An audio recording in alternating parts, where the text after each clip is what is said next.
Tito Vic and Joey, muli na namang nagwagi. Yan ang pag-uusapan natin ngayong araw po ng Lunes, December 30. Mga kaparokya, araw po ng ating pambansang bayani na si Jose Rizal.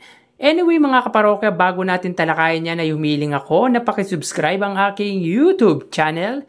Pakiclick ang bell icon para una kayong manotify sa mga bagong video na ilalabas ko. At pakidamay nyo na din na i-follow po ang aking Facebook page na Mega TV at ang aking TikTok account na Kaparokya TV.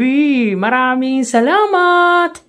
So yun nga mga kaparokya, maganda ang pasok ng bagong taon sa noontime show ng iconic trio na Itbulaga dahil bukod sa pagpapaganda at pagpapalaki ng studio nito sa TV5 Media Center sa May Reliance sa Mandaluyong City ay napagwagian ng iconic trio at ni Miss Jennifer ang patungkol nga sa kinaso nito sa dalawang kumpanya na ang Tape Incorporated at GMA Network. So yun nga mga kaparokya, pinag-utos po ng Court of Appeals na respetuhin po ang siyang nagmamay-ari ng Itbulaga. So masyadong mahaba kung babasahin po natin to mga kaparokya, pero sabi po ng Court of Appeals na yung decision po ng Marikina RTC or Marikina Regional Trial Court Branch 273 ay wala pong naging mali sa naging desisyon po nito. So yun nga mga parokya, ito po ay yung patungkol nga po sa kasong isinampa ng legendary trio at ni Miss Jennifer para po sa kasong copyright infringement and unfair competition dahil sa pagpapalabas ng replay episode nito last May 31, 2023 ng Itbulaga nang hindi nagpapaalam or walang consent sa iconic trio at kay Miss Jennifer. So magandang simula po ito mga kaparokya para sa Itbulaga sa darating na bagong taon at good news ito di lang sa legendary trio pati na rin po kay Miss Jennifer kundi pati na din po sa milyong-milyong sumusubaybay sa noontime show na Itbulaga. Well, patunay lang na kung sino talaga ang siyang nagmamay-ari ng titulong Itbulaga at yun nga ay ang legendary trio, particular si Henyo Master Joey De Leon. Well, huwag na po nating i-bash ang counterpart nito dahil masaya naman na po ang Itbulaga sa TV5 ngayon. Ang importante, kampante at pinatunayan lang talaga na kung sino talaga ang siyang may karapatang gamitin ang titulong Itbulaga. Naaalala ko yung time na magpaalam on live Facebook ang legendary trio. Parang di ako makapaniwala na mangyayari yun kasi kinalakihan ko na ang panunood ng Itbulaga simula grade school ako. Malungkot for sure, hindi lang ako kundi pati na din ang nakararami noong time nga na nagpaalam ang iconic trio, ang legendary trio at ang utak ng longest running noontime show dito sa bansa, ang Itbulaga. Pero ngayon nakabangon na po sila mga kaparokya at masaya sila sa bago nilang tahanan.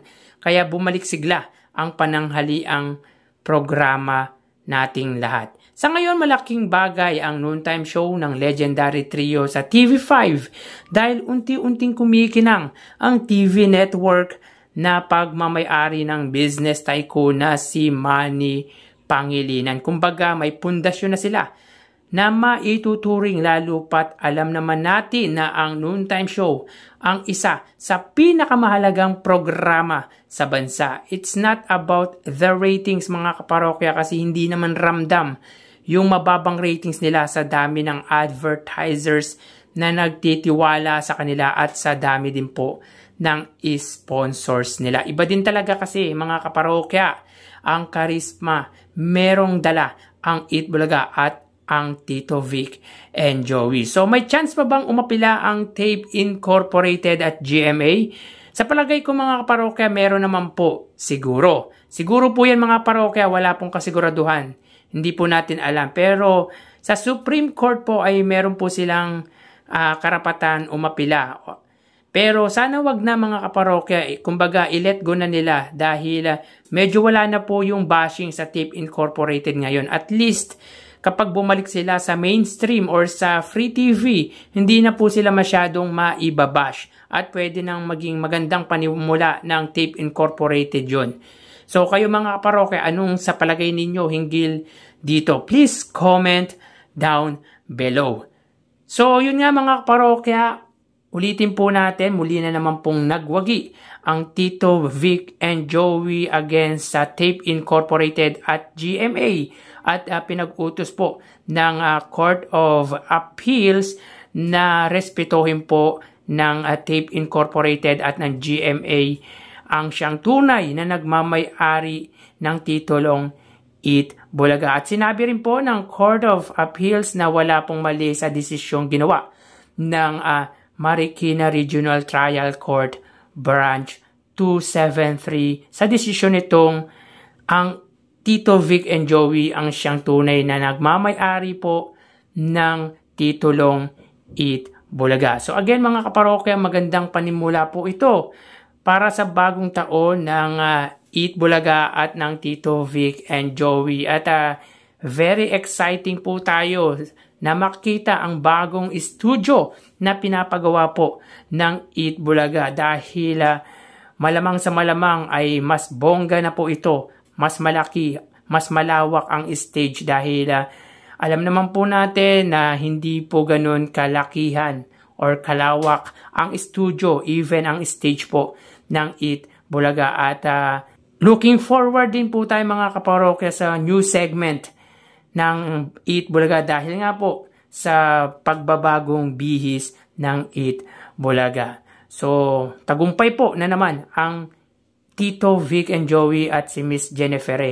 Pati na rin po ang mga sumusubaybay sa iconic trio. So hanggang dito na lang po tayo mga kaparokya. Belated Merry Christmas and advance Happy New Year. So wag po natin kalimutan na araw po ng ating pambansang bayani na si Jose Rizal.